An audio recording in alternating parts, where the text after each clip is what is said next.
اللہ هم الغالبون صلوات اللہم صلی علی محمد وعلی محمد۔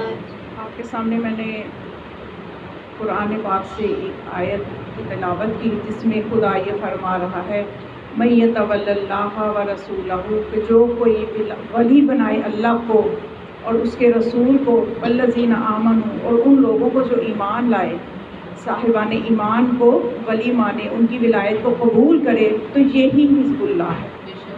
اصل میں وہ حزب اللہ میں داخل ہو جائے گا، کیونکہ گروہ جو ہے نا قرآن میں، یعنی ولایت، ایک تو شیطان کی ولایت کا بھی قرآن میں ذکر ہے۔ ولی ہونا بات نہیں ہے، اصل بات یہ ہے کہ وہ ولایت کس قسم کی رکھتا ہے۔ شیطان کو اگر انسان سرپرست بنائے گا تو وہ شیطان کی ولایت میں شامل ہوگا، شیطان کے گروہ میں شامل ہوگا، اور اگر وہ سرپرست بنائے گا اللہ کو تو پھر وہ اللہ کے گروہ میں شامل ہوگا۔ صلوات پڑھیں۔ اللہم صلی علی محمد وعلی محمد۔ تو اصل میں یہ آیت سورہ مائدہ کی آیت نمبر 56 ہے، آیت نمبر 56۔ اس کے ساتھ ہی ملی ہوئی ہے وہ والی آیت جس کو کہ سب جانتے ہیں، آیت ولایت جس کو کہا جاتا ہے، انما ولیکم اللہ ورسولہ والذین آمنوا الذین یقیمون الصلاۃ ویؤتون الزکاۃ وہم راکعون، کہ بے شک تمہارا ولی اللہ ہے اور اس کا رسول ہے اور وہ شخص ہے جو حالت رکوع میں زکوٰۃ۔ اب یہاں پہ مولا کائنات کا نام بھی لکھنے کو لکھا جا سکتا تھا۔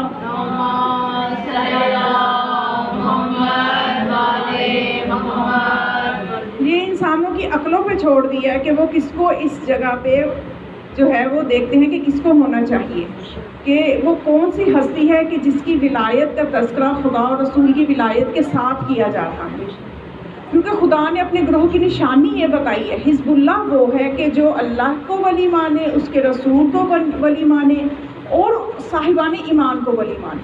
اب یہ صاحبان ایمان جو ہے ہمارے نزدیک اور ہر مسلمان کی کتاب میں بھی دیکھنے روایت موجود ہے، وہ صاحبان ایمان 12 امام ہیں جن کو ہم منصوص من اللہ امام مانتے ہیں، جو اللہ کی طرف سے بنائے گئے امام ہیں۔ تو جو بھی کوئی ان کی ولایت کا انکار کرے گا، آج سب سے پہلے ولایت کو تھوڑا سا میں بچوں کے لیے خاص طور پہ اور بڑوں کے لیے بھی یہ جاننا ضروری ہے کہ ولایت کو سمجھنا کتنا ضروری ہے۔ اس کے بغیر نہ ہماری دنیا کامیاب ہے، نہ ہماری آخرت، نہ ہی کوئی عمل کامیاب ہے۔ آج بڑی آسانی سے لوگ کہہ دیتے ہیں نا کہ اگر اذان میں علی ولی اللہ کہہ دیا تو نعوذ باللہ یہ دہشت گردی ہے۔ تو یہ افسوس ہے ایسے لوگوں پہ کہ جو ایسی بات کر رہے ہیں، یہ جہالت کے اندھیروں میں ڈوبے ہوئے لوگ ہیں جو ایسی بات کر رہے ہیں۔ اگر یہ آیت پہ غور کریں تو خدا اپنی ولایت کے ساتھ رسول کی ولایت کا مطالبہ کر رہا ہے اور رسول کی ولایت کے ساتھ صاحبان ایمان کی ولایت کا مطالبہ کر رہا ہے۔ اور مولا علی کو ولی بنایا کس نے ہے؟ اگر اتنی سی بات سوچ لیں، کیا مولا کائنات نے خود تقاضا کیا تھا کہ مجھے ولی بناؤ؟ کہیں آپ کو ضعیف سی روایت بھی نہیں ملے گی۔ کیا انہوں نے کبھی دعا کی تھی؟ انہوں نے کبھی خواہش کی تھی؟ انہوں نے کبھی مطالبہ کیا تھا کہ یا رسول اللہ میں نے اتنی جنگوں میں آپ کا ساتھ دیا، اب مجھے ولی اللہ بنا دیں، اپنے بعد مجھے اپنا جانشین آپ بنا دیں، اپنے بعد جو ہدایت کا سلسلہ ہے وہ مجھ سے جاری کروا دیں؟ مولا کائنات نے کہیں مطالبہ نہیں کیا۔ تو اس کا مطلب کہ مولا کائنات کو جو ولی بنایا ہے وہ اللہ نے بنایا ہے اور اپنے رسول کے ذریعے سے اعلان کروایا ہے۔ تو آج اگر کسی کو علی کے ولی اللہ ہونے پہ اعتراض ہے تو اعتراض اللہ پہ کیجئے۔ ان کا یہ سیدھا اعتراض توحید پہ جائے گا، اللہ پہ جائے گا، سیدھا اعتراض نبوت پہ جائے گا، نبی کی زبان جو کہ وحی سے دھلی ہوئی زبان ہے۔ تو خدا نے اپنے ولی کا اعلان اپنے نبی کی زبان سے کروا کے یہ بتایا کہ میں علی کی ولایت پہ راضی ہوں۔ تو اگر کوئی اٹھ کے کہے کہ ہم علی کو ولی نہیں مانتے، ہم چاہتے ہیں کہ علی ولی اللہ اذان میں نہ ہو، اقامت میں نہ ہو، کلمے میں نہ ہو، تو یہ سمجھ لیجیے کہ خدا کی ولایت کا انکار کر رہے ہیں، کیونکہ خدا نے قرآن میں جہاں بھی ولایت کا تذکرہ کیا، میں نے آپ کو بتایا نا کہ 2 آیتیں متصل سورہ مائدہ میں موجود ہے ولایت کے موضوع میں۔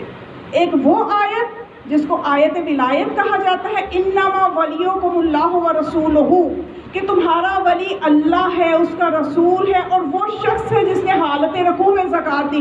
تو کسی کتاب کو بھی مجھے اٹھا کے دکھائیں، اپنے مسلک کی رہنے دے، مسلک اہل سنت والے جو ہیں وہ اپنی کتابوں کو ہی کم از کم پڑھ لیا کریں، اپنی کتابوں کا ہی مطالعہ کر لیا کریں۔ ہم مطالعہ نہیں کرتے کہ ہماری کتابوں کو پڑھیں، اپنی کتابوں کا مطالعہ کر لیں۔ صلوات پڑھیں۔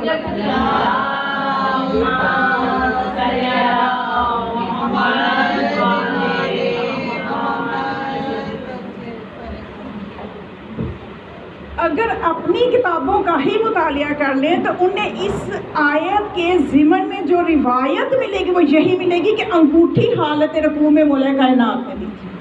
تو اس کا مطلب کہ خدا علی کی ولایت کو منوانا چاہتا ہے، تو جو کوئی ولی نہیں مانے گا اس میں علی کی شان میں کمی نہیں آئے گی، اس میں خدا کی قدرت میں کمی نہیں آئے گی، نبی کی صداقت میں کمی نہیں آئے گی، اس کا اپنا نصیب خراب ہوگا۔ کتنا خراب ہوگا اس روایت سے اندازہ کیجئے کہ کتنا خراب ہوگا۔ انوار خمسہ میں نے ایک روایت دیکھی کہ یہ روایت نہیں بلکہ سلیم بن قیس الحلالی، سلیم بن قیس یہ وہ راوی ہے کہ جنہوں نے انہوں نے رسول خدا کی صحبت تو ان کو نہیں ملی، لیکن یہ تابعین میں سے ہیں، اور تابعین میں سے ایسے تابعی ہیں کہ انہوں نے 5 اماموں کے ساتھ وقت گزارا ہے۔ سلیم بن قیس، اور سلیم بن قیس الحلالی کی کتاب کا نام ہی سلیم بن قیس الحلالی ہے، اور اس کے بارے میں معصوم فرماتے ہیں کہ جس شیعہ گھر میں یہ کتاب نہیں ہے، سلیم بن قیس ایک تاریخ کی کتاب ہے، تاریخی کتاب ہے، تو مولا فرماتے ہیں کہ جس شیعہ گھر میں یہ کتاب نہیں ہے، یا جو مومن سمجھ لیجئے کہ نابلد ہے اس کتاب سے، پتہ ہی نہیں ابھی یہ کون سی کتاب، کون سلیم بن قیس، یہ کون سی کتاب جس کا نام، اس راوی کے نام پہ ہی کتاب کا نام ہے سلیم بن قیس۔ سلیم سلیم جسے ہم اردو میں کہتے ہیں نا، تو عربی میں سلیم ہے۔ تو مولا فرماتے ہیں جس گھر میں وہ کتاب نہیں ہے، سمجھ لیجئے وہ شیعہ لوگ جو ہیں ہمارے اسباب سے واقف ہی نہیں ہیں، انہیں ہمارے امور کا کوئی پتہ ہی نہیں ہے، بے خبر ہیں، غافل ہیں۔ تو وہ جو تاریخ سلیم نے لکھی اتنی ذمہ داری سے لکھی ہے کہ وہ ایک معصوم کی روایت جب کسی جگہ سے ان کو کوئی روایت ملتی تو چونکہ انہوں نے 5 معصومین کا زمانہ پایا تو جا کے کسی نہ کسی معصوم سے کنفرم کرواتے کہ مجھے یہ فلاں قریہ سے یہ روایت سننے کو ملی ہے، کیا یہ ایسے ہی ہے؟ تو پھر وہ معصوم تصدیق کرتے، ہاں ہمارے جد نے ایسے ہی فرمایا ہے۔ کوئی روایت ملتی رسول اللہ کی تو 5 معصومین کا زمانہ دیکھا ہے، ان 5 میں سے ہر ایک سے تصدیق کرواتے تھے ان روایات کی، پھر ان کو جمع کیا تو یہ کتاب بنی سلیم بن قیس۔ اس میں یہ ابان بن عیاش جو ہے یہ براہ راست سلیم سے روایت کرتے ہیں کہ سلیم نے یہ کہا کہ سلمان فارسی نے مجھے یہ کہا، کہ سلمان فارسی نے مجھے یہ کہا کہ رسول اللہ نے یہ فرمایا کہ جب قیامت کا دن ہوگا۔ اب اس روایت سے میں آپ کو بتانا یہ چاہتی ہوں کہ آج ہمارے قلوب نور ولایت سے منور ہیں، تو اس میں ہمارے لیے کس قدر برکتیں ہیں، کس قدر ہمارے لیے فیض ہے اس میں، اور وہ کتنے بد نصیب ہیں جو اس نور سے بے خبر ہیں۔ تو روایت اس طرح سے ہے کہ سلمان فارسی نے یہ روایت کی کہ آپ نے فرمایا جب قیامت کا دن ہوگا تو شیطان کو ایک رسی سے جکڑ کے لایا جائے گا، رسی سے اب آپ حیران ہوں گے کہ آگ کی رسی سے شیطان کو جکڑا ہوگا۔ اب آپ سوچیں گے کہ وہ آگ سے ہے اور آگ کی ہی رسی کس طرح سے جکڑیں گے، تو یہ تو آپ کو جواب بہت پہلے مل چکا ہے نا جناب بہلول سے کہ مٹی سے ہی انسان بنا ہے تو پتھر سے درد کیوں ہوتی ہے؟ جواب ہے نا ذہان عالیہ میں، ابھی میں اس طرف جا نہیں رہی۔ تو یہ آگ سے ہی بنا ابلیس، اور اس کو آگ کی رسی سے باندھ کے فرشتے لا رہے ہوں گے۔ تو جب ابلیس دیکھے گا کہ ایک ایسے بندے کو بھی لایا جا رہا ہے جس کو 2 آگ کی رسیوں سے باندھ کے لایا جا رہا ہے، 2 رسیوں سے جکڑ کے لایا جا رہا ہے، تو ابلیس بھی حیران ہو جائے گا۔ حیرت کی بات کہ ابلیس کو تعجب ہوگا کہ بھئی میں تو اس مرتبے پہ ہوں، میں نے تو اتنی گمراہی پھیلائی کہ میں نے اگلوں کو بھی گمراہ کیا، میں نے پچھلوں کو بھی گمراہ کیا، تو مجھے ایک رسی میں لا رہے ہیں، تو کون ہے؟ تجھے 2 رسیوں سے، تجھے 2 آگ کی رسیوں سے کھینچ کے لایا جا رہا ہے، تم نے میرے سے بڑھ کے کیا کر دیا کہ سب کو تو گمراہ کرنے والا میں ہوں؟ تو وہ جواب یہ دے گا کہ میں وہ ہوں کہ جس نے تیری بات مانی اور خدا کی بات کا انکار کیا، یعنی ایک رسی بس اس لیے کہ جو تیری مانتا رہا، اور دوسری رسی اس لیے کہ جو خدا کا انکار کرتا رہا۔ یہ وہ ہوگا کہ جو حرام میں ملوث ہوگا، جو دنیا میں حرام کرتا تھا، حرام کھاتا تھا، جو بھی حرام انجام دیتا تھا. اور سب سے بڑی حرام چیز ہی یہی ہے کہ انسان اپنے عقیدے کو خراب کرے اور ولایت کا منکر ہو جائے. اس سے بڑا حرام کام کیا ہوگا؟ تو یہ ولایت کا جو منکر ہوگا اور جو حرام کام انجام دیتا ہوگا، اس کا انجام یہ ہوگا کہ اس کو 2 آگ کی رسیوں سے کھینچ کے لایا جائے گا. تو اب یہ یعنی انسان کو یہ نور ولایت جو ہے، اور یہ ہمیں جو مجالس ملی ہیں مولا حسین کی قربانیوں کے صدقے سے، اور جو واقعہ کربلا ہوا، جو کربلا میں اتنی قربانیاں دی گئی، وہ قربانیاں ولایت کے لیے دی گئی تھی. اللہ کو تو جیسا تیسا مانتے ہی تھے، نبی کو بھی جیسا تیسا مانتے ہی تھے. مولا کائنات کے لیے جب مولا حسین نے دیکھا میرے بابا کو 70,000 ممبروں سے گالیاں دی جاتی ہیں، جب مولا حسین نے دیکھا، مولا حسن بھی یہ دیکھتے تھے، مولا حسین بھی یہ دیکھتے تھے، کون برداشت کر سکتا ہے کہ اپنے ماں باپ کے لیے اتنی سی بات، گالی تو بہت دور کی بات ہے، بچوں کی تربیت جو ہوئی ہوتی ہے ماں باپ کے لیے ذرا سی بات برداشت نہیں کرتے. تو مولا حسین اور مولا حسن جیسے تربیت یافتہ بچے اور علی جیسے بابا کہ جن کی شان میں اپنے نانا سے بے انتہا روایات سنی ہو، اس بابا کے لیے. ورنہ آج کل تو دیکھیں بچوں کو تو اپنے ماں باپ پہ ہی بہت زیادہ اعتراضات ہوتے ہیں، لیکن یہ وہ اس گھرانے کے بچے ہیں جن کو اپنے بابا پہ کوئی، اپنی ماں پہ کوئی اعتراض نہیں ہے، وہ فخر کرتے ہیں اپنے ماں باپ پہ. تو ایسے قابل فخر ماں باپ کے لیے ممبروں سے اس طرح سے بولا جائے، تو یہ بچپنے سے مولا حسن مولا حسین یہ چیز دیکھ رہے تھے. جب یہ دیکھ رہے تھے تو یہ برداشت کر رہے تھے، لیکن انہوں نے کس طرح سے اس کا پھر بدلہ لیا، کس طرح سے کہ مولا حسن نے سلو کر کے شیعوں کو بچایا، مولا حسین نے کربلا میں قربانیاں دے کے ممبر فراہم کیا کہ جہاں 70,000 ممبروں سے ہمارے بابا کو گالیاں دی جاتی ہیں، تو دیکھ لینا قیامت تک 70,000 سے بھی زیادہ ممبروں سے میرے بابا کی شان بیان کی جائے گی، ان کی ولایت بیان کی جائے گی.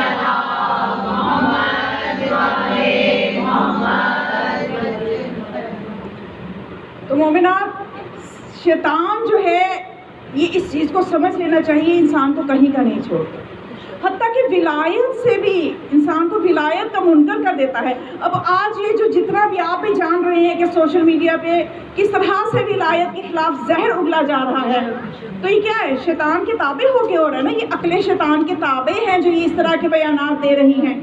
تو حالانکہ اس سے ہونے والا کچھ نہیں ہے. مولا کائنات کی ذات کا سب سے بڑا معجزہ جو ہے وہ خیبر اور خندق نہیں، بلکہ مولا کی ذات کا معجزہ یہ ہے کہ علی وہ ذات ہے کہ جن کے فضائل کو اپنوں نے خوف کی وجہ سے چھپایا اور دشمنوں نے حسد کی وجہ سے چھپایا. اس کے باوجود مولا کے فضائل چھپے نہیں ہیں، اس کے باوجود مشرق اور مغرب میں فضائیں مولا علی کے نعروں سے گونج رہی ہیں. یہ معجزہ ہے ذات علی ابن ابی طالب کا. تو یہ شیطان ہے جو اس سے ہٹانا چاہتا ہے. کیوں؟ آخر شیطان ولایت علی کا دشمن کیوں ہے؟ بہت آسان سی چیز ہے، میرا خیال بہت سی مجالس آپ اب تک سن بھی چکے. اگر میں ایک جملے میں کہوں کہ یہ بات ہمیں پتہ نہیں چلی ہے، پتہ یا نہیں چلی، یا کسی مسلمان کو پتہ چلی ہے یا نہیں چلی، لیکن شیطان بڑا ذہین ہے، ایون جینیس. جیسے عمر بن عاص کو ایون جینیس کہا جاتا ہے نا، معاویہ کو سارے مشورے دیتا ہی ہو، حاکم شام کو سارے مشورے وہ دیتا تھا. ذہین بہت تھا عمر بن عاص، لیکن مشورے اس کے دیکھیے کہ این ٹائم پہ جب جنگ صفین جیتنے والی ہو گئی، مالک اشتر جو ہے وہ مولا کائنات کی سربراہی میں معاویہ کے خیمے کی تنابوں کو اکھاڑنے ہی لگے تھے کہ حکم امام آ گیا. کیوں حکم امام آ گیا؟ اشتر واپس آ جاؤ. کیوں؟ اس لیے کہ انہوں نے نیزوں پہ قرآنوں کو اٹھا لیا کہ ہم قرآن سے فیصلہ لیں گے. جیتی ہوئی جنگ اس نے کیسے اس کا نتیجہ جو تھا وہ روک دیا، جیتی ہوئی جنگ کا. تو یہ چیز ایون جینیس، یہ شیطان بڑا جینیس ہے. صرف ایک جملے میں کہوں یہ ولایت کے اتنا دشمن کیوں ہے؟ یہ ولایت اور مومنین کی نمازوں کا ہی بڑا دشمن ہے. اتنا دوسروں کو نمازوں کے لیے پریشان نہیں کرتا. دوسرے میں دیکھتی ہوں لوگوں کو وقت پہ وضو بھی ہو رہا ہے، وقت پہ نمازیں پڑھی. مومنین کو تو بہت تلقین کرنی پڑتی ہے، بھائی نماز پڑھا کرو، نماز پڑھا کرو. بڑی حدیثیں روایتیں سخت قسم کی ڈھونڈ کے سنانی پڑتی ہیں کہ بھائی نماز نہ چھوڑنا. لیکن دوسری طرف ہم دیکھتے ہیں کہ جو ہے راستے میں جا رہی ہے تو سفر میں بسیں روک روک کے نمازیں پڑھی جا رہی ہیں، اتنی فکر ہے نماز کی، کیونکہ ان کی نمازوں کو ان کے اوپر شیطان کو پتہ ہے ان کی نمازیں قبول کون کرے گا۔ جہاں قبولیت کا خطرہ ہے وہاں وہ زیادہ ورکنگ کرتا ہے کہ یہاں پہ قبول ہو جانی ہے۔ اب شیطان ولایت کا دشمن ہی اس لیے ہے کہ جن کے دلوں میں ولایت کا نور ہے ان کے ہی اعمال قبول ہونے ہیں۔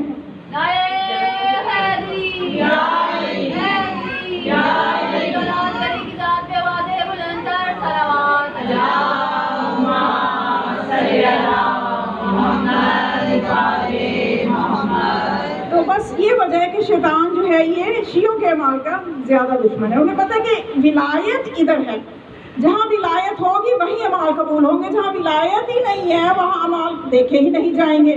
یہ تو قرآن کی آیتیں بھی گواہ ہیں، یہ تو روایات بھی گواہ ہیں کہ جہاں پہ ولایت نہیں ہوگی وہاں پہ اعمال کو دیکھا نہیں جائے گا، پہلے عقیدہ دیکھا جائے گا۔ قبر میں جو پہلے سوالات کیے جائیں گے اعمال کے نہیں ہوں گے، عقیدے کا سوال پہلے ہوگا۔ تو جب عقیدہ قابل قبول ہوگا تو پھر اعمال کے بارے میں پوچھا جائے گا، جب عقیدے سے رد ہو جائیں گے تو اعمال کو تو دیکھا ہی نہیں جائے گا۔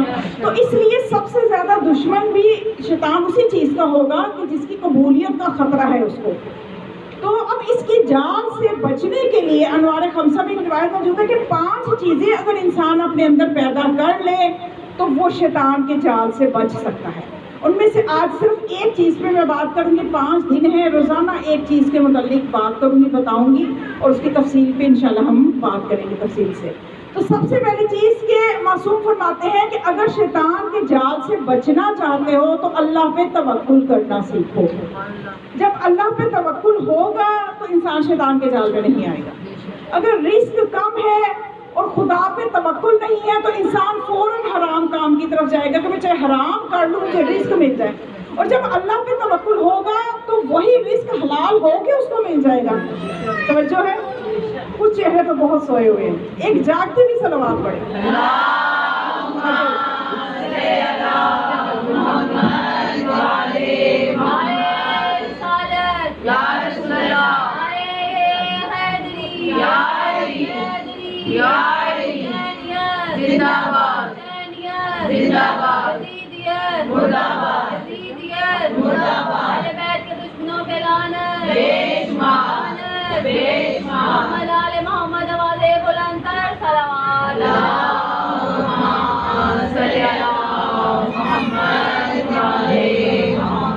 اللہ پہ توکل کا معنی کیا ہے؟ اللہ پہ توکل کا معنی یہ ہے کہ انسان یہ سمجھے کہ ہر خیر اللہ کی طرف سے ہے اور ہر برائی میرے اپنی سوچ کی وجہ سے، میرے اپنے عمل کی وجہ سے۔ میری زندگی کی جتنی مشکلات ہیں ان کی ذمہ دار میں خود ہوں۔ اللہ جو ہے اس کا اس میں اللہ نے ہمیشہ اچھا ہی کیا ہے اور اس نے اچھا ہی کرنا ہے، یعنی ذرا سا بھی اللہ کے بارے میں شک نہ کریں کہ یہ برائی یا یہ مصیبت مجھے اللہ کی طرف سے آ گئی۔ اللہ کی طرف سے جو آئی ہوئی مصیبت ہوتی بھی ہے نا، اصل میں ہم پہچان نہیں رہے ہوتے، وہ رحمت ہوتی ہے۔ کسی بندے کو بہت زیادہ دولت ملے نا، وہ شکر کرتا ہے کہ میرے پاس بڑی دولت آ گئی ہے، تو خدا کہتا ہے کہ حالانکہ اس کے لیے مصیبت آئی ہے، اس کے لیے آزمائش آئی ہے۔ ہم اپنے ویو سے سوچتے ہیں، اپنے زاویے سے دیکھتے ہیں، اس لیے ہمیں لگتا ہے کہ ہر اچھائی جو ہے وہ ہماری اپنی وجہ سے ہے اور ہر مصیبت مجھ پہ یا تو دوسروں کی وجہ سے پڑی ہے یا اللہ مجھے آزمائی جا رہا ہے یا اللہ کی طرف سے مصیبتیں آ رہی ہیں۔ توکل کا معنی یہ ہے کہ ہر خیر کی امید اللہ سے رکھنا اور یہ امید رکھنا، یہ یقین رکھنا کہ ہر برائی کو اللہ ہی دور کرے گا۔ اگر میرے ساتھ اچھائی ہونی ہے، اگر اللہ میرے ساتھ اچھا کرنا چاہتا ہے تو دنیا کی کوئی طاقت میرے ساتھ برا نہیں کر سکتی۔ کیا کہا میں نے؟ کیا مانا ہے توکل کا؟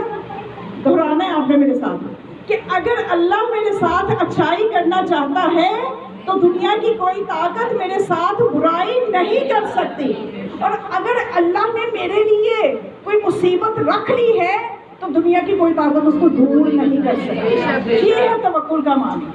تو جب یہ توکل کا معنی سمجھ میں آتا ہے نا، تو کبھی رزق کا مسئلہ اگر پیش آ جائے تو بندہ فوراً حرام کی نہیں سوچتا، بلکہ وہ اپنے اسی ارادے پہ قائم رہتا ہے کہ اللہ نے مجھے اس مصیبت سے نکالنا ہے، اس لیے کہ وہ اللہ اتنا کریم ہے کہ بچے کو ماں کی آغوش میں آتے ہی رزق کا انتظام پہلے کیا ہوتا ہے۔ جو اتنا خیال رکھتا ہے وہ یہ کیسے ہو سکتا ہے کہ اب مجھے وہ رزق نہ دے یا میری رزق روزی کے لیے مجھے پریشان کرے؟ ایسا نہیں ہو سکتا۔ اور حرام سے انسان پھر اجتناب کرتا ہے، حرام کی طرف نہیں جاتا، کیونکہ اگر حرام کا ایک لقمہ بھی انسان کے اندر چلا جائے، یہ حرام کی توضیح بھی بہت زیادہ ہے، کیونکہ ممبر چونکہ بیداری کے لیے میری کوشش ہوتی ہے میں بیدار کیا کروں، کچھ ایسی چیزیں بیان کر دوں کہ مولا حسین کے صدقے سے ہماری اصلاح ہو جائے، ہماری آخرت کی اصلاح ہو جائے۔ تو معصوم فرماتے ہیں کہ جو حرام کھاتا ہے نا اس میں 4 نقصانات ہیں۔ ایک تو یہ ہوتا ہے کہ اس کی دعا قبول نہیں ہوتی، حرام کھانے سے دعا قبول نہیں ہوتی، حرام کھانے سے انسان لعنت کا مستحق ہو جاتا ہے، خدا رسول انبیاء کی لعنت کا مستحق ہو جائے، سوچے اس سے بدبخت کون ہوگا۔ اور جو حرام کھاتا ہے اس کی نسل آگے نہیں بڑھتی۔ اب ایک انسان ہے حرام کمائی کر رہا ہے، فرض کریں اولاد نہیں ہو رہی، تو اب وہ پریشان ہے کہ اتنا علاج کروا رہی ہے، اتنا پیسہ لگا دیا، اولاد کیوں نہیں ہو رہی؟ تو وجہ یہی ہے کہ جب حرام اندر ہے تو اس کے اولاد ہی نسل ہی آگے نہیں بڑھتی۔ اور پھر مولا فرماتے ہیں جو حرام کھاتا ہے وہ ہمارا شیعہ نہیں۔ اب حرام سے آپ کے ذہن میں کیا آ رہا ہوگا کہ حرام سے یہ آ رہا ہوگا کہ شکر ہے ہم شراب نہیں پیتے، شکر ہے ہم سور نہیں کھاتے۔ تو صرف یہاں تک بات نہیں ہے، حرام کے لیے جب لفظ حرام ہے اس کا دائرہ اتنا وسیع ہے کہ اگر ہم اپنے مال سے خمس کا خیال نہیں کرتے ہمارا مال حرام ہے ہمارے لیے کھانا۔ خمس کا خیال کریں، خمس کی طرف لوٹیں، خمس کو سمجھیں، اس کے مسائل کو سمجھیں، خدا را سمجھیں۔ جتنا بھی خمس بنتا ہے اگر آپ ایک دفعہ سے نہیں دے سکتے، شریعت نہیں کہتی کہ ایک دم سے آپ خمس دے کے تو اپنا گھر بیچ کے کرائے کے گھر پہ جا کے بیٹھ جائیں، شریعت ایسا نہیں کہے گی۔ اگر ہم سے غفلت بھی ہوئی، خمس نہیں دیا، شریعت نے گنجائش رکھی ہے آپ اس کی قسطیں کر لو، اپنے مجتہد سے اپنے عالم سے مشورہ کر کے اس کی قسطیں کر لو، نکالنا شروع کر دو تاکہ آپ اس لسٹ سے نکل آئیں جو لسٹ مولا امام زمانہ علیہ السلام کے پاس موجود ہے۔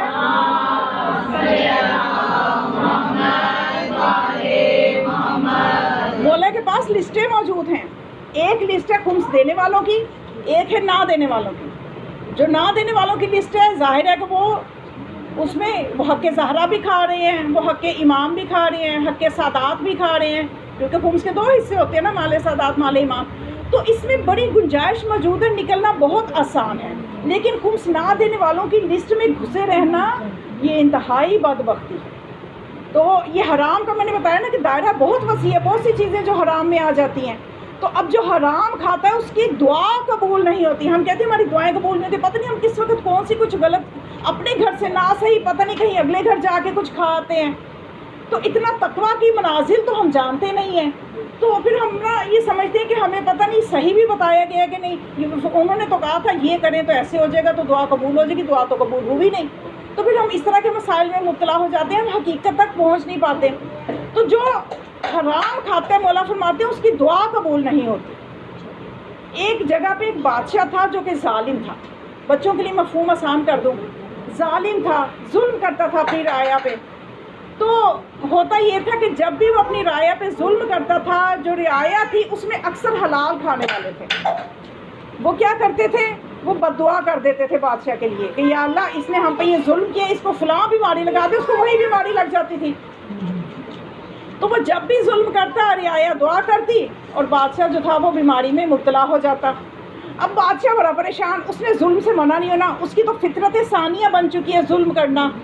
اب وہ اس نے ایک دن اپنے وزیر سے مشورہ کیا کہ میں بہت پریشان ہوں کہ ادھر میں ظلم کرتا ہوں، اگلے دن میں بستر پہ پڑا ہوتا ہوں، یہ فوراً یہ لوگ بد دعا کر دیتے ہیں اور ان کی سنی بھی جاتی ہے۔ وزیر بھی بہت ذہین تھا، ایون جینیس تھا، اس نے بادشاہ کو مشورہ دیا کہ ایسا کرو کہ ایک دن یہ پوری بستی کی دعوت کرو، انہیں کھانا کھلاؤ اپنے گھر بلا کے۔ اب بادشاہ کا مال کیسا مال تھا، غریبوں سے چھینا ہوا مال، لٹا ہوا مال، جس میں سے کوئی حقوق ادا نہیں کیے گئے، حرام مال تھا۔ اب یہ پوری بستی کو دعوت دی کہ آؤ بھائی دعوت پہ آؤ۔ یہ پوری بستی جو تھی، بادشاہ کی دعوت کون انکار کرے، بڑے بڑوں کے جو تھا وہ دل للچایا، سبھی اٹھ کے آ گئے، بادشاہ نے ان کی دعوت کی، کھانا کھایا، بس ایک وقت کا کھانا، ایسا بہترین کھانا کہ جو انہوں نے کبھی کھایا نہ ہو. اب وہ کھانا تو کھا کے چلے گئے تو بادشاہ کو وزیر نے کہا کہ بس بادشاہ سلامت آپ کا کام ہو گیا. اب آپ جتنا مرضی ظلم کریں ان کی دعا سنی نہیں جائے گی. ان کے پیٹوں میں لقمہ حرام چلا گیا ہے. جب لقمہ حرام شکموں میں چلا جاتا ہے تو تب نبی اور امام کی بات بھی اثر نہیں کرتی. کسی مولوی کی یا کسی عالم کی بات تو کیا ہی اثر کرے گی.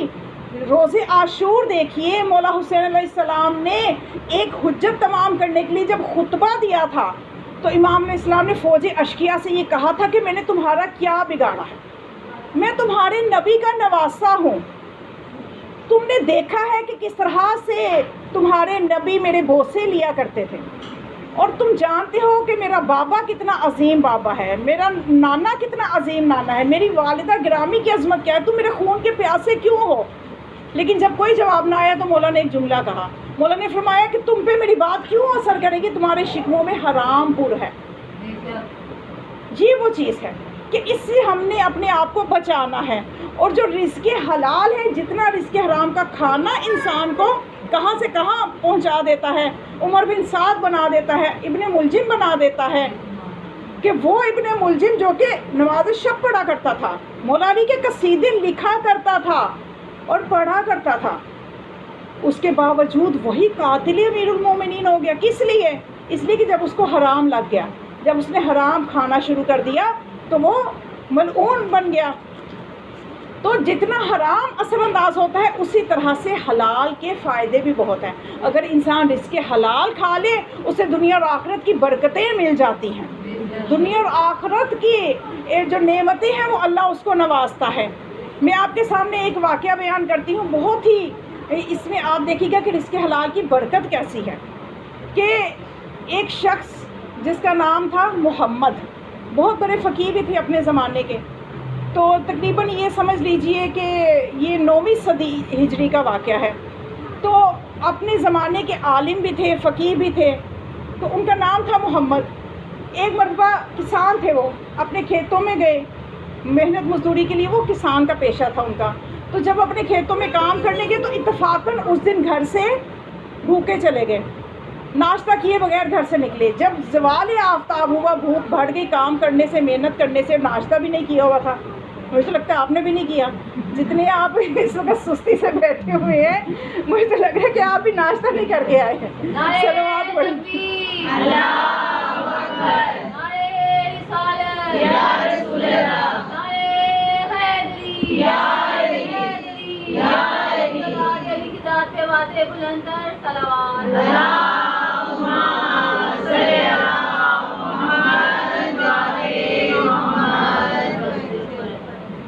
اگر کسی نے مجلس میں شریک تو ضرور ہونا ہے کہ ثواب ہے، ظاہر ہے. ابھی تک ہماری جو اپروچ یہاں تک آئی ہے صدیوں سے عزاداری کرتے ہوئے کہ میں ثواب لینے کے لیے مجلس پہ جا رہی ہوں. ابھی ہم اس درجے پہ اگلا زینہ ابھی تک آ ہی نہیں رہا کہ جس میں ہم یہ کہیں کہ ہم فہم لینے کے لیے، ہم بیدار ہونے کے لیے مجلس پہ جا رہے ہیں. تو جنہوں نے ثواب لینا ہے صرف شریک ہو کے بھی ثواب مل جاتا ہے، اور باقی آگے اگلا کام نہیں کرنا تو کمرے میں بھی انتظام ہے، وہ وہاں پہ بیٹھ کے سنا کرے تاکہ نیند آئے تو وہیں پہ سو بھی جائیں. کم از کم انہیں دیکھ کے مجھے تو نیند نہ آیا کرے. تو جنہوں نے بیدار ہونے کے لیے آنا ہے کہ ہم نے کچھ لینا ہے، ہم نے کچھ سیکھنا ہے، ہم نے کچھ تبدیل ہونا ہے، تو وہ ذرا باہر میرے آگے آگے بیٹھا کریں تاکہ مجھے بھی بیداری رہے کہ میں نے پہنچانا کیا ہے. صلوات پڑھیں ذرا ایک چال.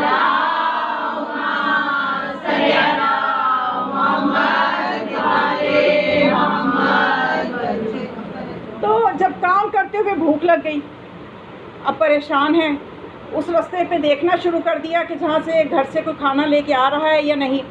کوئی نہیں آ رہا. اب پریشان ہو کے دستے دعا بلند کیے کہ یا اللہ تیرا بندہ بھوکا ہے، کوئی انتظام کر دے. تو وہیں پہ کھیتوں کے پاس جہاں پہ ان کا کھیت تھا وہیں پہ ایک چھوٹی سی نہر بھی چل رہی تھی. نہر سے تیرتا ہوا سیب آیا، خوش ہو گئے، اٹھایا. بھوک میں کچھ اتنی شدید بھوک تھی کچھ سوچا نہ گیا، اٹھا کے کھا لیا. جب کھا لیا تو دماغ نے کام کرنا شروع کیا کہ یہ سیب تو کھا لیا لیکن کھایا کس کا؟ کس کا سیب تھا؟ کہاں سے آیا تھا؟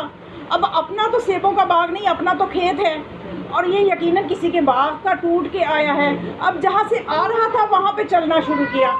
دیکھنا شروع کیا، دیکھو یہ سیب کس جگہ سے ہے، کس باغ سے ہے. تو 4 کھیت چھوڑ کے 5واں جو تھا وہ کھیت نہیں تھا، وہ باغ تھا سیبوں کا. اور وہاں پہ یقین کرنے کے لیے کہ کیا واقعی یہیں کا سیب ہے، دیکھا تو ایک ٹہنی بھی ٹوٹی پڑی تھی اور ٹہنی کے ساتھ ابھی کچھ سیب لگے بھی ہوئے تھے اور ایک ٹوٹ کے بہہ کے آ گیا تھا. تو اب یقین ہو گیا کہ اسی ٹہنی کا سیب ہے اور یہ ٹہنی اسی درخت کی ہے اور یہ درخت اسی باغ کا ہے.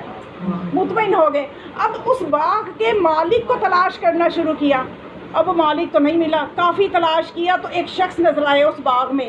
اس نے پتہ بتایا کہ شہر میں فلاں محلے میں اس کا مالک رہتا ہے، میں تو یہاں کام کرنے والا ہوں.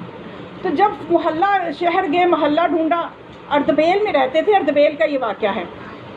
جب محلے میں جا کے دیکھا، دروازہ بجایا، وہ شخص باہر آیا اور کہنے لگے کہ بھائی کس لیے آئے ہو؟ کہنے لگے کہ میں اس لیے آیا ہوں، میرا مسئلہ یہ ہے کہ مجھے بھوک لگی، دوپہر کا وقت تھا تو ایک سیب میں نے کھا لیا. تو وہ کہنے لگے سیب کھا لیے تو مجھے بتانے کیوں آئے ہو؟ کہنے لگے آپ کو اس لیے بتانے آئے ہو، وہ سیب آپ کے باغ کا تھا. وہ سر اس شخص نے پیٹ لیا کہ بھئی ایک سیب کی کیا بات ہوتی ہے، اگر کھا ہی لیا تو چلو کوئی بات نہیں. یہ بڑا خوش ہوا تو کہنے لگا بس آپ نے مجھے معاف کر دیا. تو اس نے کہا ہاں جی میں نے آپ کو معاف کر دیا. اب یہ بڑا خوش ہوا کہ کتنا اچھا انسان ہے کہ اس نے مجھے سیب معاف کر دیا، ورنہ مجھے تو بڑی پریشانی رہنی تھی کہ میں نے حرام کھا لیا، لقمہ حرام چلا گیا. تو اب یہ خوش ہو کے جب واپس ہوا تو پیچھے سے اس نے آواز دی. اس نے آواز دے کے کہا کہ دیکھو بھائی وہ جو باغ ہے نا وہ آدھا میرا ہے، آدھا میرے بھائی کا ہے. جب ہمارا باپ اس دنیا سے گیا تو میرے بڑے بھائی کے اور میرے نام یہ باغ کر گیا تھا. تو اب یہ آدھا سیب کا مالک تو میں ہوں، آدھے کا مالک میرا بھائی ہے. میں نے تو معاف کر دیا، بھائی والی بات مجھے نہیں پتا وہ معاف کرے کہ یا نہ کرے. تو کہنے لگا اچھا تو آپ کے بھائی کہاں رہتے ہیں؟ وہ نجف میں. اتنی اردبیل سے اتنی دور قافلوں جمع کر کے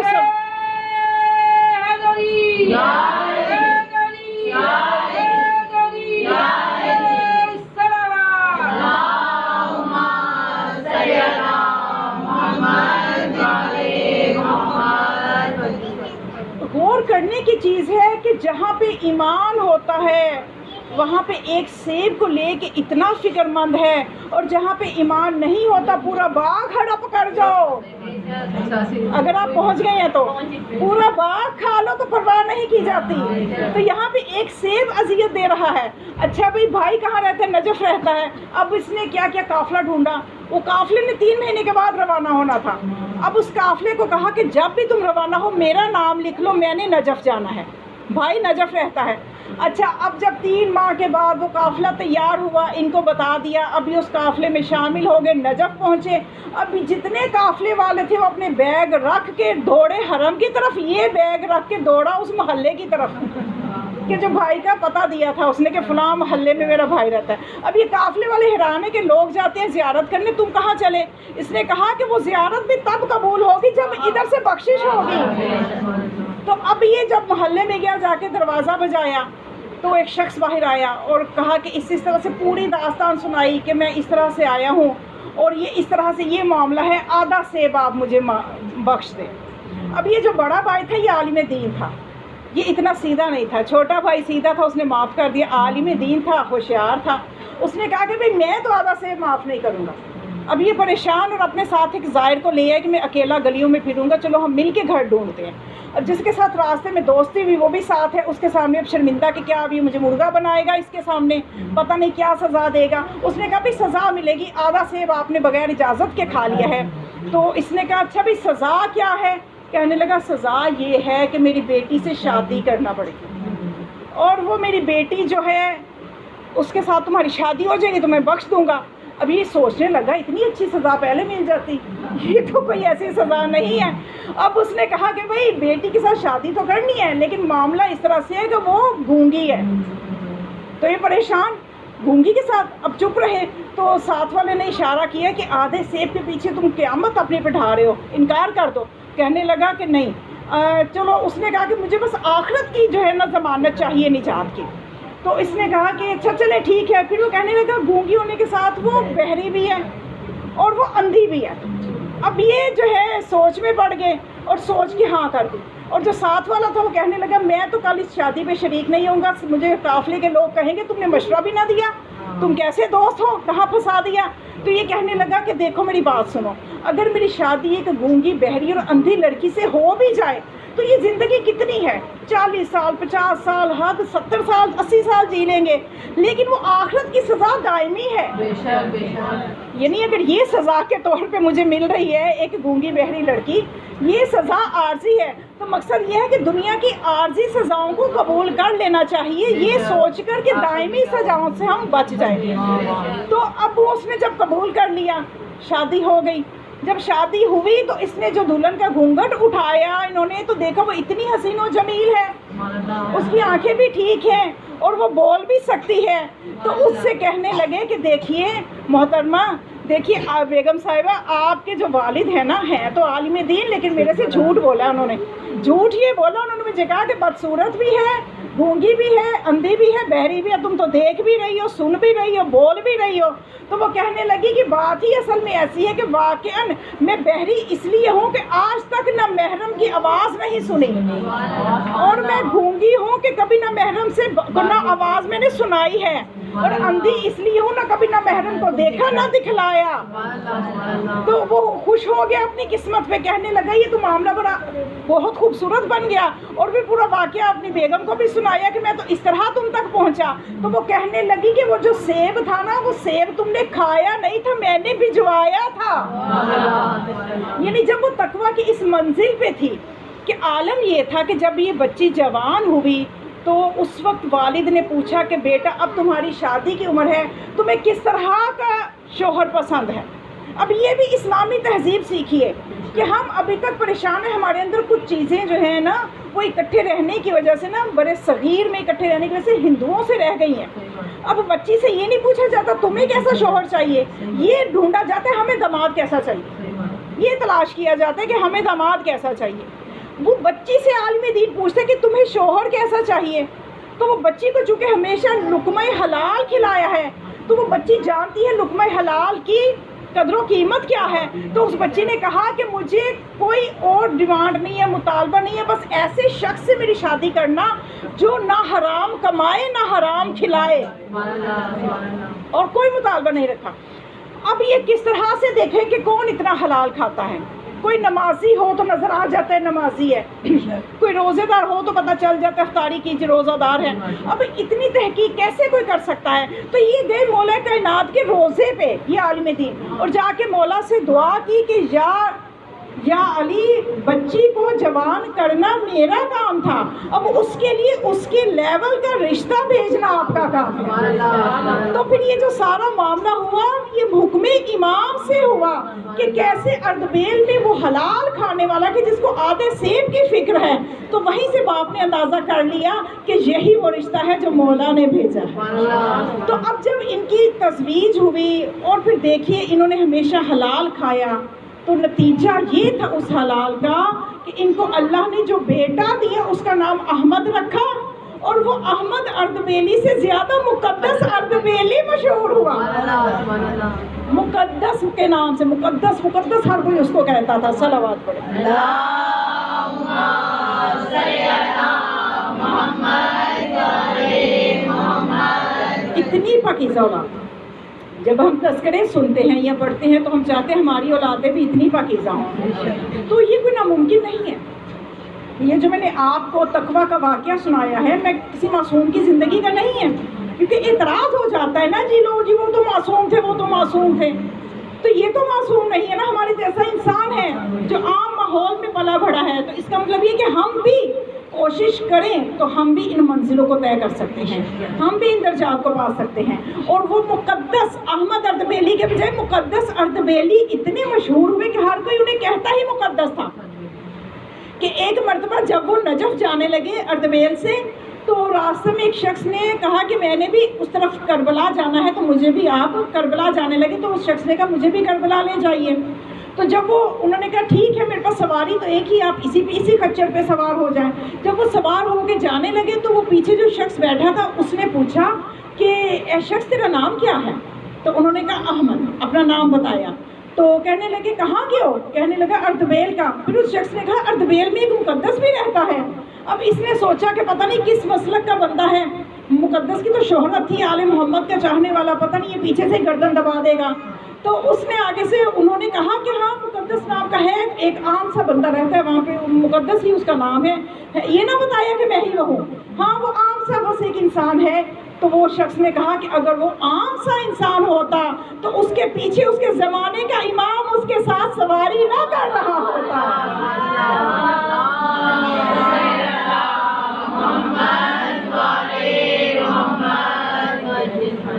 یہ مقامات ہیں جو عطا ہوتے ہیں اللہ کی طرف سے۔ جب انسان اللہ پہ توکل کرتا ہے تو شیطان سے بچنے کا ایک راستہ 5 عادتوں میں سے ایک عادت پہ آج ہم نے بات کی کہ اللہ پہ توکل کرنا۔ اور توکل کے معنی کیا ہے کہ ہر خیر اللہ کی طرف سے ہے اور ہر شر میری اپنی گناہوں کی وجہ سے ہے، میری اپنی ذات کی وجہ سے ہے، اور ہے گرچہ میری اپنی ذات کی وجہ سے اللہ نے اس کو بھی اللہ نے ہی دور کرنا ہے۔ تو بس ہمارا اللہ کی ذات پہ توکل ہونا چاہیے۔ اور یہ توکل کی بہترین مثال ہمیں کربلا میں نظر آتی ہے۔ کربلا میں ہمیں دیکھیے بہت سے درس ملتے ہیں۔ کربلا میں بچے سے ہم 6 ماہ کے لیے اصغر سے بھی درس لے رہے ہیں۔ کربلا میں 4 سالہ معصومہ بھی ہمیں درس دے رہی ہے۔ کربلا کے بچوں سے بھی اگر ہم درس لے لیں تو ہماری زندگیاں سنور جائیں۔ ہم کربلا کو صرف ایک مقتل گاہ سمجھ کے چند آنسو بہاتے ہیں، جبکہ کربلا جو ہے ایک درس گاہ بھی ہے، صرف قتل گاہ نہیں ہے، درس گاہ بھی ہے۔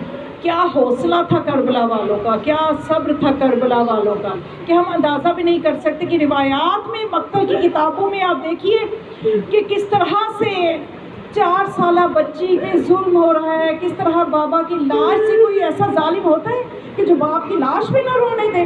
سوچئے وہ کیسے ظالم لوگ تھے، ان کے شکموں میں کتنا حرام پر تھا، کیسے پر تھے ان کے شکم حرام سے کہ وہ 4 سالہ بچی جو کہ یتیم ہو چکی ہے، جو یتیمی کے مفہوم سے بھی آگاہ نہیں ہے، جس کو اپنے بابا کی لاش پہ رونے بھی نہیں دیا جا رہا، اور وہ اتنی کم سن ہے کہ راوی کہتا ہے کہ جو ایک 4 سالہ بچی حسین کی میں نے دیکھا اپنے بابا کی لاش پہ اس طرح سے بین کر رہی تھی کہ وہ سمجھ نہیں رہی تھی کہ اس کے بابا اس دنیا سے چلے گئے۔ کبھی آپ نے دیکھا ہو کہ کبھی ایسا ہوتا ہے کہ کبھی کوئی بزرگ گزر جائے، چھوٹے بچوں کو اس گھر میں اتنا احساس نہیں ہوتا کہ موت کیا ہوتی ہے، چھوٹے بچوں کو اندازہ نہیں ہوتا، وہ یہی سمجھ رہے ہوتے ہیں کہ یہ ہمارے بزرگ بیمار ہیں تو ابھی یہ ٹھیک ہو جائیں گے تو یہ ہمارے پاس ہوں گے۔ اسی طرح سے جب بابا کی لاش کو پہچان کے معصومہ اپنے بابا کی لاش سے لپٹ کے رو رہی تھی تو روایت نے لکھا ایک ملعون آیا، کبھی بھی بیٹی کو باپ کی لاش سے کبھی کسی نے تماچے مار کے جدا نہیں کیا۔ یہ معصومہ کس طرح سے تکلیفیں برداشت کرتی رہی۔ مومنات آج یکم سفر ہے، آج آپ نے پرسہ دینا ہے، آج آپ نے جناب زہرا کو کس چیز کا پرسہ دینا ہے کہ آج ہی کے روز یہ اسیروں کا قافلہ شام کے دروازے بابو سعاد میں پہنچا تھا۔ کون اسیر؟ میں نے کہہ دیا، آپ نے سن لیا، یہ اسیر کوئی عام لوگ ہیں، ایک لخت جگر علی زینب ہے، ایک سید سجاد ہے، اور یہ معصوم بچے جو اہل بیت کے گھرانے کے بچے اور قیدی ہیں، یہ تو کائنات کی مالک ہستیاں ہیں جو اسیر نظر آ رہی ہیں۔ آج ہی کا روز تھا کہ جب یزید ملعون کو یہ خبر پہنچتی ہے تو ایک قاصد آ کے اس کے کان میں یہ کہتا ہے، شام میں یہ آ کے کہتا ہے کہ وہ اسیروں کا قافلہ کوفہ سے شام پہنچ چکا ہے۔ تو روایت بتاتی کہ اس وقت یزید اپنے دوستوں کے ساتھ شراب خوری کر رہا تھا، شراب پی رہا تھا، اور وہ مگن تھا شراب پینے میں، اور وہ مگن تھا اپنی فتح کا جشن منانے میں، اور اس وقت وہ بیمار بھی تھا کہ اس کا طبیب اس کا علاج کر رہا تھا، اور وہ بیہودہ شعر بکتا جا رہا تھا کہ آج میں نے بدر کا بدلہ لے لیا، آج میں نے اپنے بزرگوں کا بدلہ لے لیا۔ کہ اتنے میں جب اس کو خبر پہنچی کہ قافلہ پہنچ گیا ہے تو اس نے طبیب سے کہا تم چلے جاؤ، میری بیماری ختم ہو گئی، اب میں ٹھیک ہو گیا ہوں۔ کہ اتنے میں درست ہو کے ممبر درست ہو کے اپنی تخت پہ بیٹھ گیا۔ جو ہی تخت پہ بیٹھا تو اس نے دیکھا کہ اسی وقت اس نے اعلان کیا تخت پہ بیٹھ کے کہ جتنی بھی رقاصائیں ہیں ان کو لے آؤ۔ تمام رقص کرنے والی آ گئی۔ اس کے بعد اس نے بیٹھ کے اعلان کیا کہ جتنی بھی شراب کی بوتلیں ہیں ان کو کھول دیا جائے، ان کو پیے اور عیش و عشرت سے اس نے شعر و شاعری کو جو پڑھنا شروع کر دیا، اور اس نے اسی وقت جو ہے وہ ڈھول بجانے والے، باجے بجانے والے سب اکٹھے کر لیے، یعنی اس کے دربار پہلے ہی بہت سجا ہوا تھا، اس نے مزید وہاں پہ ہجوم کر دیا ان لوگوں کو اکٹھا کر کے۔ اور پھر یہ جو سہل بن سعدی ہے، سہل سعدی جو ہے یہ رسول خدا کا صحابی تھا، یہ ابھی شام میں داخل ہوا تھا، اس نے بیت المقدس زیارت کے لیے جانا تھا۔ جب یہ شام کے شہر میں داخل ہوا تو یہ کہتا ہے کہ میں نے دیکھا کہ شام کے شہر کو سجایا گیا ہے اور خوب سجایا گیا ہے، اور وہاں کے شام کے رہنے والے جتنے لوگ ہیں شامی تالیاں بجا رہے ہیں، ایک دوسرے سے گلے مل رہے ہیں اور مبارکبادیاں دی جا رہی ہیں۔ تو کہنے لگا میں حیران ہوا کہ آج کوئی عید کا دن تو نہیں ہے۔ وہ کہنے لگا میں نے ذہن پہ زور ڈالا کہ میں نے بھی نبی کے قدموں میں عمر گزاری ہے، ان دنوں میں تو کوئی عید نہیں ہوتی، یہاں پہ کس بات کی خوشیاں منائی جا رہی ہیں۔ اس نے ایک شام کے شخص کو پکڑا اور الگ لے جا کے پوچھا کہ آج شام کو کیوں سجایا گیا ہے؟